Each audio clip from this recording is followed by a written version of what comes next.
Finance Minister was eager to frame the context for the Liberal government's first budget in 2 years. We need to punch our way out of the COVID recession. Facing a population and an economy beaten down by the pandemic, this budget promises new spending of more than $101 billion over the next 3 years.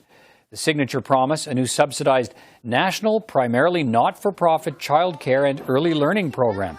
Almost $30 billion over 5 years to build the plan, and more than $8 billion in ongoing support to provinces, territories, and Indigenous partners. By next year, the Finance Minister wants fees for regulated childcare in Canada cut by 50% and down to an average of $10 a day by 2026. The Finance Minister is promising legislation by this fall to make it happen, saying childcare is a must-have to help women recover from the so-called she-cession, which has seen 16,000 women leave the workforce completely. Most women end up bearing the brunt of the childcare work. And when things get tough, when childcare disappears, as has happened during COVID, it ends up being women who leave their jobs. There's also an additional $30 billion in ongoing pandemic support for programs for hard-hit workers and businesses, including the wage and rent supports until the end of September. The budget also closes a loophole that allows companies to boost executive salaries even while receiving the subsidy. There's additional targeted spending, $7 billion, including tax incentives and grants and loans to help small and medium businesses expand and adapt to e-commerce after the pandemic. 28,000 young Canadians will be hired to help businesses adapt to new technology. The budget predicts 160,000 small businesses will benefit from these measures.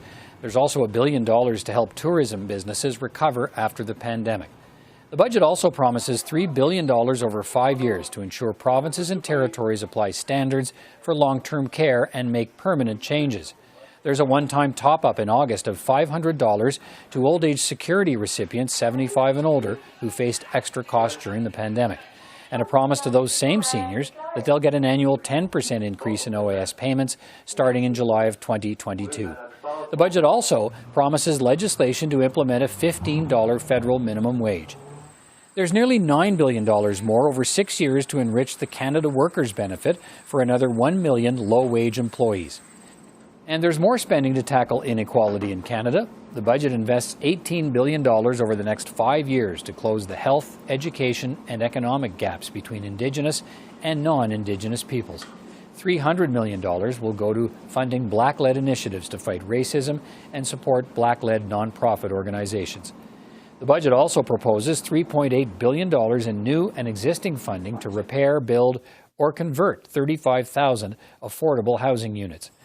And as expected, the budget promises more than $17 billion to green the economy and help meet more ambitious greenhouse gas reduction targets, including 10 years of 50% tax cuts for businesses that make zero-emissions technology. There's money for interest-free loans for retrofitting existing commercial buildings and 200,000 homes in an effort to create a vibrant retrofit industry. It also includes a new investment tax credit for carbon capture technologies to cut emissions by 15 megatons each year. There are no measures to cool Canada's red-hot housing market other than a 1% tax on vacant residential property owned by non-resident, non-Canadian owners. That starts next January.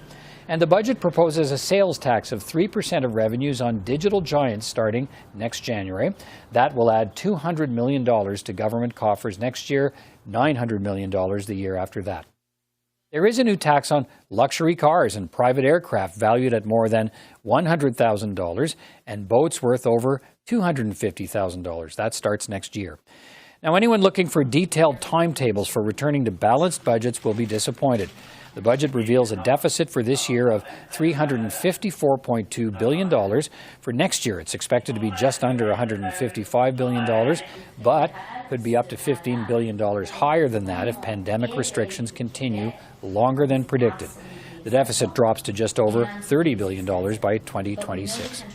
The government's fiscal anchor announced in this budget is a commitment to unwinding COVID-19 related deficits and reducing the debt-to-GDP ratio over the medium term. That debt-to-GDP ratio was roughly 30% when the pandemic hit. It's expected to be around 50% through 2026. The government will face lots of questions about whether this volume of new spending is necessary when the economy is already on the road to recovery. The budget makes the case that major stimulus is needed now to build new skills, new jobs, and a new resiliency for the next economic shock.